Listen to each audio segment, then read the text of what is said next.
On December 31, 2006, the British Treasury transferred $83 million to the government of the United States, marking the final repayment of a financial burden that had begun in the year 1946.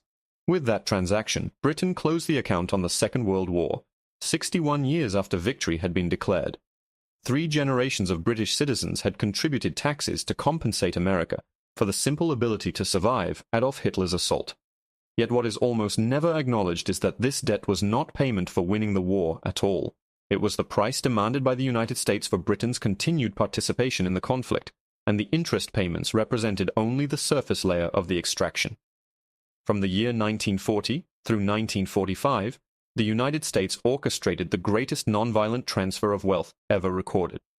Britain had entered the conflict as the globe's dominant creditor power, presiding over a vast empire covering roughly 1/4 of the planet's landmass. It emerged from the war essentially bankrupt, its gold reserves drained, its foreign investments cashed out, its naval and military bases leased for 99 years, and saddled with $31 billion in obligations to the United States, a figure equal to roughly 486 billion contemporary dollars. But even that amount paled beside the true cost: the British Empire itself. This was not generosity. It was not even partnership. It was the most comprehensive dismantling of an ally's wealth ever carried out under the guise of assistance, engineered with cold mathematical calculation by the American Treasury while Britain was fighting for survival. The true nature of Lend-Lease, what Britain was compelled to surrender, who enriched themselves through the process, the reason the United States abruptly ended aid exactly 7 days after Japan capitulated, and how the loan of 1946 shattered the remnants of British economic strength, lies at the core of understanding how the United States constructs and maintains global influence not by invasion, but through credit, compulsory divestment, and extracting value from partners in crisis. The same strategy applied to Britain in 1941 is deployed toward allies even now. The story opens on December 8, 1940, when Winston Churchill drafted a letter that would become the most consequential plea of his political career. Directed to Franklin Roosevelt, it began with a stark summary of Britain's situation. German U-boats were devastating shipping in the Atlantic, Luftwaffe aircraft were reducing British cities to rubble, and the military was hemorrhaging equipment. Fighter planes, artillery, armored vehicles, ammunition, everything. Churchill then delivered the devastating truth. Britain was completely out of money, not financially strained or temporarily short of funds, but truly unable to continue paying for the material required to stay in the war. 7 months of combat had consumed every liquid asset available. This letter is typically taught as a noble appeal between partners, framed as Churchill asking Roosevelt for help against Nazism. But anyone who reads the document closely can see that Churchill was not requesting aid. He was negotiating Britain's liquidation terms. Before September 1939, Britain had been the wealthiest nation on Earth. The British Empire stretched across 35.5 million square kilometers, about 24% of the world's land surface. Citizens of the United Kingdom owned overseas investments worth $22 billion, more than $450 billion in modern value. British corporations controlled railways in Argentina, copper operations in Chile, rubber plantations in Malaya, oil fields in Persia. London was the global financial capital, and the pound sterling served as the planet's reserve currency. Britain possessed $6 billion in gold, second only to the United States. Within 7 months of war, nearly all of that strength had vanished. The reason was simple. American policy demanded it. At the outbreak of war, the United States maintained strict neutrality. The public leaned toward isolationism, and Congress had enacted a series of neutrality acts specifically to prevent involvement in European conflicts. Yet hidden inside those laws was a clause that would devastate Britain's finances: the cash and carry requirement. It mandated that any nation engaged in conflict could purchase American goods only with immediate cash payment and using its own vessels.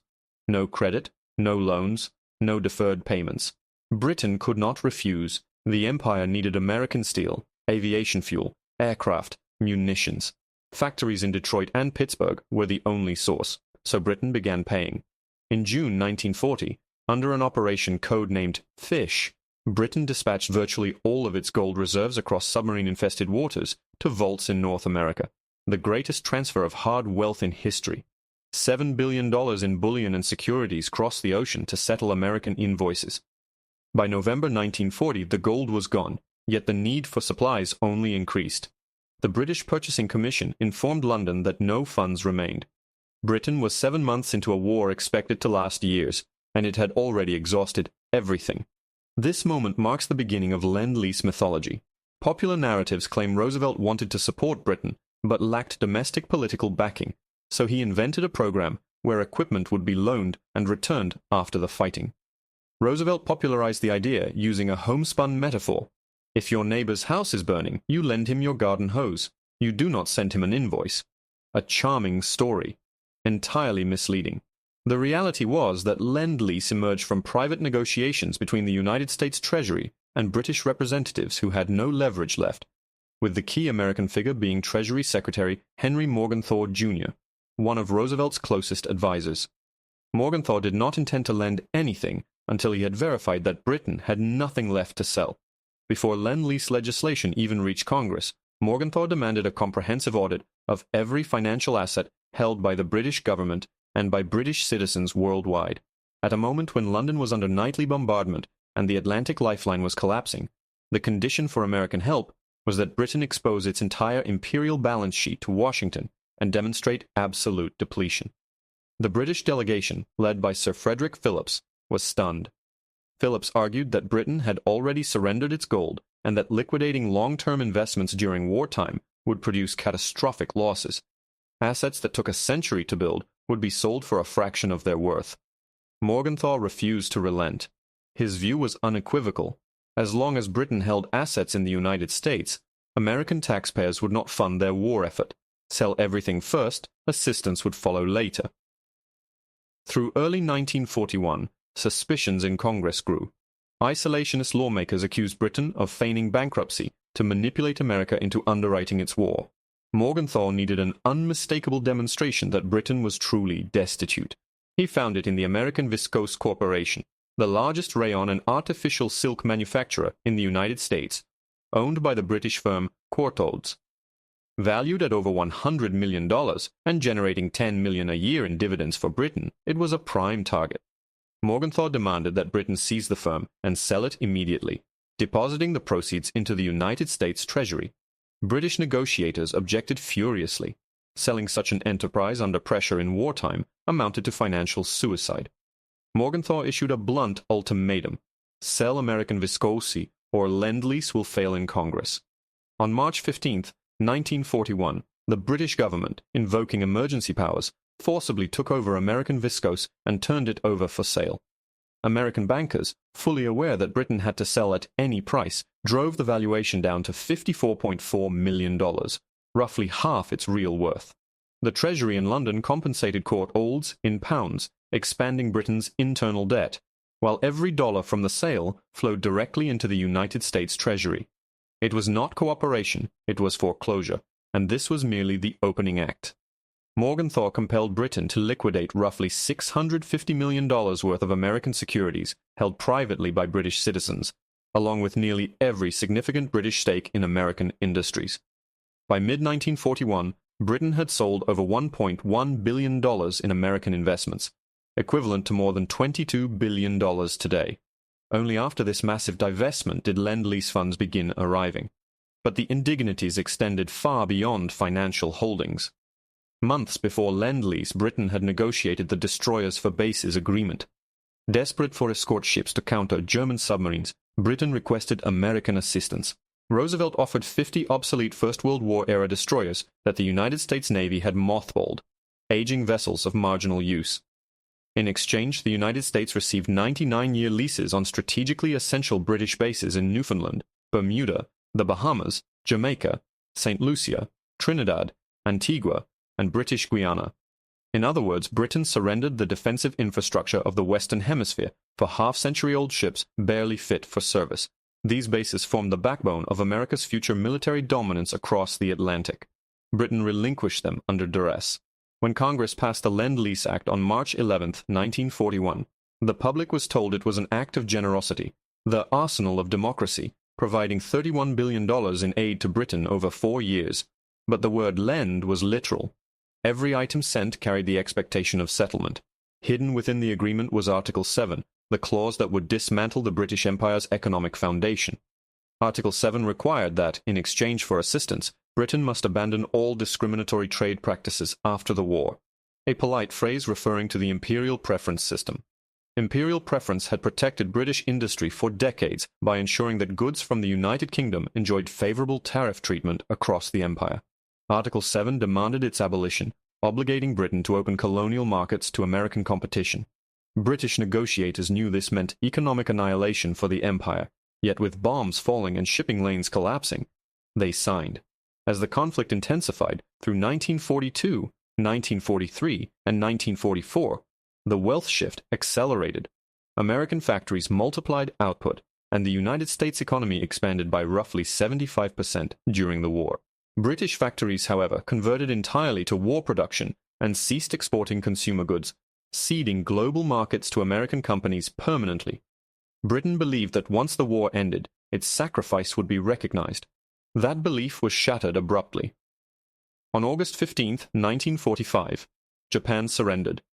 Exactly 7 days later, President Harry Truman signed Executive Order 9620, terminating Lend-Lease at once. Ships mid-voyage were ordered to return. No transition, no negotiation. The supply line was severed. Britain's government went into panic. The economy had been refashioned entirely for the war effort. The nation imported roughly half its food and nearly all raw materials, financed through Lend-Lease. Without it, Britain faced catastrophe. Economist John Maynard Keynes calculated that Britain was heading toward a financial Dunkirk, imminent default, starvation-level rationing, and economic collapse. There was only one option. Britain had to request a loan from the United States. In September 1945, the gravely ill Keynes traveled to Washington to negotiate. He believed Britain deserved a grant of $6 billion, not a loan, as just compensation for holding the line against Hitler during the 2 years America remained neutral. American negotiators rejected the argument outright. The United States offered a loan of $3.75 billion at 2% interest, with conditions designed to dismantle what remained of British economic autonomy. The most devastating requirement was full convertibility of the pound sterling within 1 year. This meant every holder of pounds worldwide could instantly exchange them for dollars. Keynes knew that once convertibility began, a tidal wave of pounds would be dumped for dollars as nations sought access to superior American goods. His predictions came true. On July 15, 1947, convertibility began. Within 5 weeks, Britain hemorrhaged hundreds of millions of dollars. On August 20, 1947, Britain suspended convertibility in humiliation, having burned through a quarter of the loan for nothing. The consequences arrived immediately. In February 1947, Britain informed the United States that it could no longer sustain its commitments in Greece and Turkey. America took over, marking the birth of the Truman Doctrine, an open admission that Britain was no longer a global power. By 1949, Britain devalued the pound from $4.03 to $2.80, instantly making the British public 30% poorer. Yet humiliation persisted for 6 further decades, as Britain continued to repay the 1946 loan until the final installment on December 29, 2006. Meanwhile, those who orchestrated the extraction prospered. Henry Morgenthau Jr. retained wealth and influence. American banks, including firms like J.P. Morgan and Goldman Sachs, profited from handling the sales of British assets. Corporations that bought those assets at cut-rate prices doubled their money. Military contractors enriched by Lend-Lease accumulated billions. By 1945, the United States held 2/3 of the world's gold. The dollar replaced the pound as the global reserve currency, and American military installations encircled the planet. The United States had not conquered the British Empire. It had acquired it through financial leverage, and this was not an isolated incident. The same strategy underpinned post-war arrangements with Germany, Japan, South Korea, and numerous other nations. Crises produced dependency, dependency yielded concessions, and concessions transferred wealth and influence to Washington. Britain in 1940 was not defeated by Germany, but financially absorbed by the United States. The popular narrative celebrates this special relationship, yet the archival evidence demonstrates that Britain surrendered nearly all its leverage in exchange for survival. Churchill's 1940 letter to Roosevelt was, in effect, the bill of sale. Britain won the war militarily, but forfeited the empire economically, and generations of taxpayers continued settling the cost. The Lend-Lease system was not the arsenal of democracy. It was a meticulously executed extraction, carried out while Britain was fighting for existence. Understanding this reveals how alliances operate beneath the surface. Empires today rise not by conquest, but by finance, debt, and crisis conditioning. When a partner is desperate, concessions can be compelled, assets can be seized, and arrangements can be rewritten. The same blueprint used on Britain in 1941 is still at work wherever the dollar dominates, debts accumulate, and dependency ensures compliance. Britain's wartime predicament and the economic collapse that followed did not exist in isolation. They formed the blueprint through which the United States would structure global power for decades. After the Second World War, the same mechanisms that dismantled Britain's economic autonomy were mirrored across multiple nations that entered the American sphere. Germany, devastated by conflict, was rebuilt under the Marshall Plan, yet the assistance came with embedded conditions requiring the opening of German markets to American products, the hosting of American military installations, and a foreign policy aligned with Washington's priorities. By the time the 1950s arrived, West Germany had achieved prosperity, but it was prosperity bound tightly to American strategic interests. Japan's fate followed a similar trajectory. After 1945, the country was occupied and reorganized under American supervision. While Japanese industries received aid and guidance, the nation also became home to numerous American bases that remained into the 21st century. Japan accumulated more than $1 trillion in United States Treasury securities and conducted foreign policy within boundaries Washington found acceptable. South Korea, emerging from the Korean War, experienced parallel dynamics: an American military presence, continuous American influence over defense and economic policy, and a prosperity that depended on the American security umbrella. The pattern repeated with mathematical consistency. Crisis created reliance, reliance demanded concessions, and concessions shifted wealth, leverage, and strategic control to the United States. In that context, Britain's experience during the early 1940s appears not as an anomaly, but as the first large-scale instance of a method that would define the architecture of American global power. Britain, despite winning the war militarily, lost its position because the mechanism of extraction began while the conflict raged. The empire's economic foundation was dismantled in the very years it was fighting for survival. This was not because American policymakers were malicious in the conventional sense, but because they were guided by a clear strategic logic. When another power is weakened, when desperation sets in, and when survival is at stake, leverage becomes absolute and concessions become inevitable. Britain's economy had been forced into full wartime production. Civilian industries were gutted, exports vanished, and the ability to generate foreign currency evaporated. The Lend-Lease cutoff in August 1945 was therefore catastrophic. Supplies essential for feeding the population, fueling transportation, and reconstructing the nation had suddenly vanished. A country that had shouldered the front lines for years now stood on the brink of starvation. Keynes's health was failing, yet he undertook the journey across the Atlantic because there was no alternative. The nation's survival hinged on acquiring credit. His belief that the United States would grant a financial gift reflecting moral obligation quickly collided with the cold calculus of American negotiators. The loan they offered, $3.75 billion at 2% interest, was modest relative to Britain's needs and devastating in its conditions.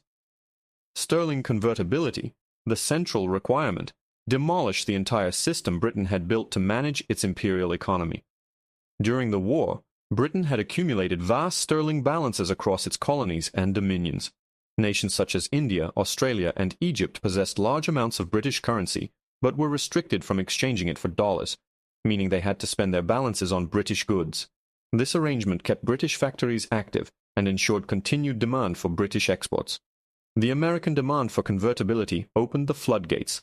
Every holder of sterling sought to exchange it for dollars the moment the restriction was lifted because American goods, automobiles, machinery, electronics, were superior, abundant, and globally desired. What ensued in July and August 1947 was a financial onslaught that Keynes had predicted with extraordinary accuracy. Pounds were abandoned on an unprecedented scale, British reserves collapsed, and within just over a month the system imploded. Britain suspended convertibility in humiliation, having lost a vast portion of the loan in mere weeks, without gaining any economic advantage. This singular event signaled the irreversible end of Britain's capacity to operate as a world power. The signal reached not only London but also Washington. In February 1947, unable to sustain its commitments, Britain informed the United States that it could no longer maintain its role in Greece and Turkey. This message directly triggered the Truman Doctrine, the formal declaration that the United States would assume responsibility for countering Soviet influence worldwide. The handover demonstrated that the mantle of global leadership had passed definitively from Britain to the United States. Economic hardship continued. In 1949, the pound suffered a substantial devaluation from $4.03 to $2.80, instantly rendering the British people approximately 30% poorer in global terms. Nonetheless, the repayments on the 1946 loan continued year after year, regardless of political change, social upheaval, or domestic economic struggles. Through the recoveries of the 1950s, the recessions of the 1970s, the privatization waves under Margaret Thatcher, and the later reforms under Tony Blair, the debt endured. The final repayment, nearly symbolic in nature, was completed on December 29, 2006, 6 decades after the loan had been negotiated by a dying Keynes. Meanwhile, those who had engineered or benefited from Britain's forced restructuring prospered. Henry Morgenthau Jr., who had insisted on stripping Britain of its assets before any aid could be approved, remained wealthy and influential until the end of his life. American financial institutions amassed large profits, managing the sale of British holdings, charging fees while acquiring assets at distressed prices. Corporations that purchased British-owned industries at fire sale valuations acquired investments that appreciated dramatically after the war. American Viscose, for example, sold for $54.4 million despite being worth more than $100 million, instantly doubling the value of the purchase for the buyers. The American defense industry, buoyed by Lend-Lease production, expanded into a permanent pillar of the United States economy, with companies like Boeing, General Motors, and Ford securing enormous government contracts. By the year 1945, the United States possessed 2/3 of the world's gold reserves. The dollar had replaced the pound as the global reserve currency, and American military installations surrounded the world's strategic regions.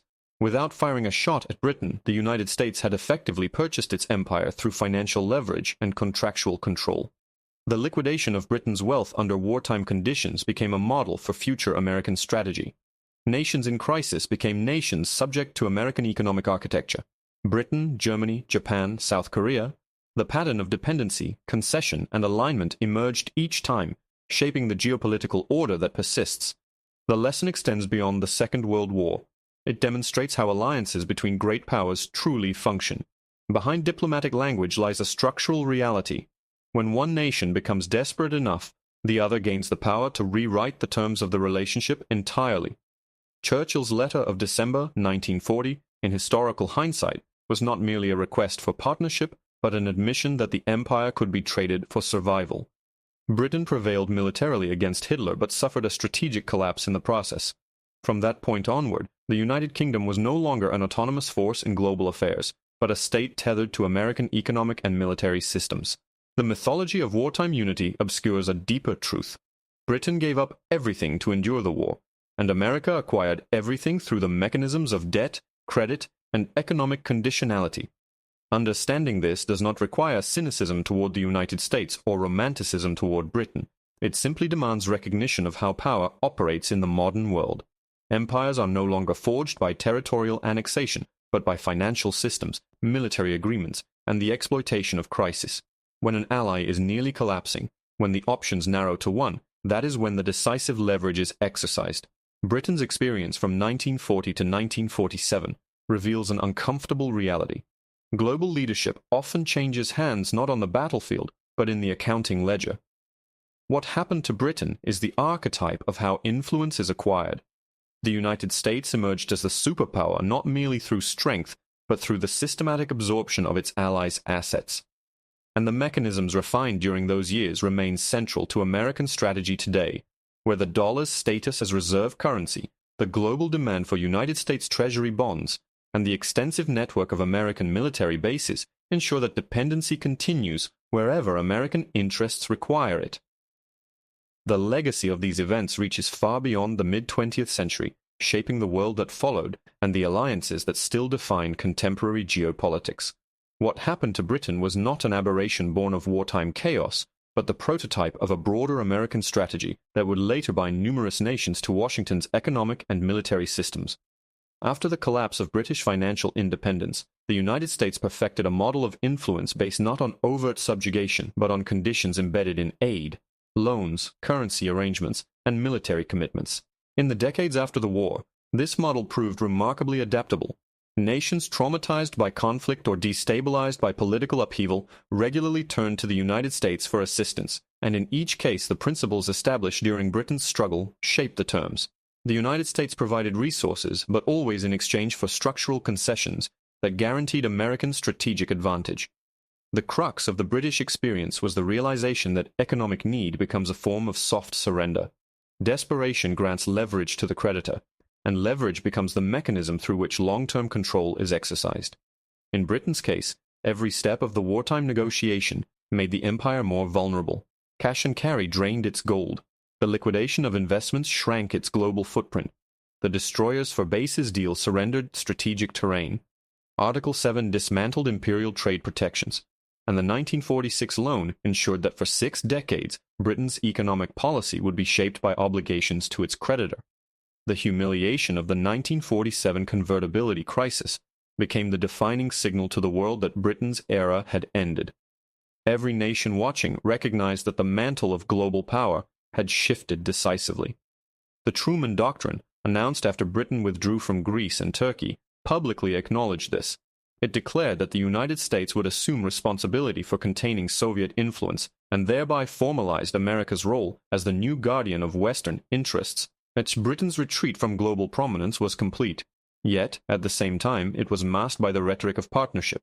The phrase special relationship emerged in political speeches, suggesting an alliance of equals, even though reality showed that Britain had become dependent on American capital, American security guarantees, and American geopolitical direction. Across the Commonwealth and the remnants of empire, the consequences materialized gradually. Former imperial markets that had once purchased British goods shifted permanently toward American manufacturers after imperial preference was dismantled.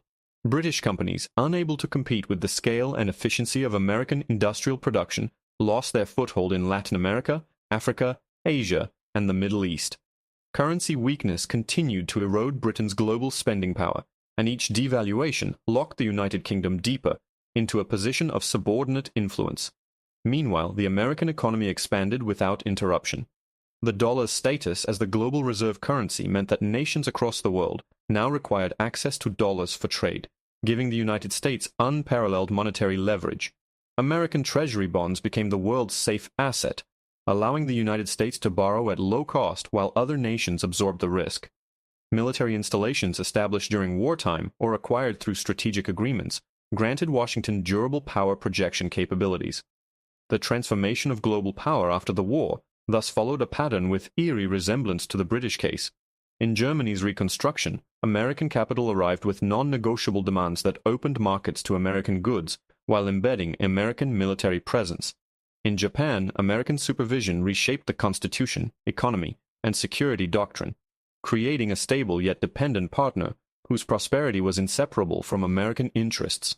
In South Korea, the devastation of the Korean War led to a long-term American security presence that persists to the present day, binding the peninsula's strategic trajectory to Washington's calculus.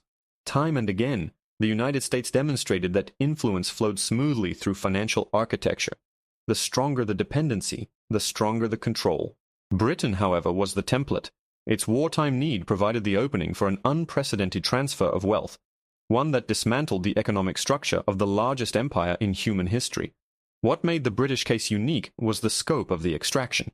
The liquidation of investments, the surrender of naval and air bases, the dismantling of imperial trade policy, the restructuring of currency systems, and the 6-decade loan repayment combined to erase centuries of accrued advantage. And yet the official historical narrative still frames the United States as Britain's savior. Schoolbooks celebrate the Lend-Lease program as democratic generosity, omitting the clauses, conditions, and financial stipulations that ensured the empire's collapse. Churchill's letter of December 1940 appears in countless accounts as a moment of noble appeal, but rarely as the contractual handover of Britain's economic sovereignty. What emerged after the smoke of war cleared was a world where financial might surpass territorial control as the true measure of empire. The British Empire had conquered lands, the American Empire acquired leverage, Where Britain had enforced tariffs and trade routes, the United States established currency systems and defense agreements. And where Britain had demanded tribute from colonies, the United States secured compliance from allies through the binding power of debt and access to American markets. Yet the deeper truth is that these transitions did not occur through coercion in the traditional sense. They unfolded through the cold arithmetic of crisis. When a nation is cornered, when its survival depends on the goodwill of a powerful creditor, it will sign anything. It will liquidate assets at a loss, open markets it once protected, surrender bases it once guarded, and bind itself to decades of repayment. Britain's leaders understood that without American aid, starvation and defeat were plausible outcomes. In that moment, long-term cost ceased to matter. Survival trumped sovereignty. That calculation saved Britain from collapse but rewrote the global order. And the bill for that survival continued to arrive every year, decade after decade, until the last payment in December 2006 closed the ledger, but not the legacy. The true beneficiaries of this transformation were not only the American officials who orchestrated it, or the financiers who managed the sales. They included the corporations that expanded into markets once dominated by British firms, the industries that gained new global consumers, and the American state, which emerged from the war in possession of unparalleled economic and strategic dominance. By 1945, with two-thirds of the world's gold reserves stored in American vaults, and the dollar now the world's reserve currency, the United States stood atop a new kind of empire, one built not by conquest but by economic architecture. Britain's defeat was not military, it was fiscal. Its empire was not seized, it was purchased through loans, conditions, and the irreversible leverage of wartime desperation. And while the formal repayments have ended, the consequences of that transfer of power continue to shape the 21st century. The same tools once applied to Britain, the control of currency flows, the strategic use of debt, the conditions attached to aid, the acquisition of basing rights, and the dominance of global markets, remain core instruments of American influence. They operate wherever dollar dependency exists, wherever debt binds nations to Washington's economic orbit, and wherever military presence reinforces those ties. That is why understanding what happened to Britain is essential for understanding the modern world. It reveals that alliances are rarely equal, that assistance is rarely free, and that the most decisive battles for global leadership are often fought not with armies, but with ledgers, agreements, and the leverage created when one nation stands on the brink of collapse. Britain survived Hitler but lost the empire. The price of survival was paid over 61 years, not only in checks written to the United States Treasury, but in markets ceded, influence surrendered, and sovereignty diminished. Lend-Lease was not simply aid. It was the most extensive extraction of an ally's wealth ever conducted under the guise of partnership. And the methods used then remain active, reshaping nations that believe they are entering alliances but are, in truth, entering financial architecture designed to govern their choices for generations.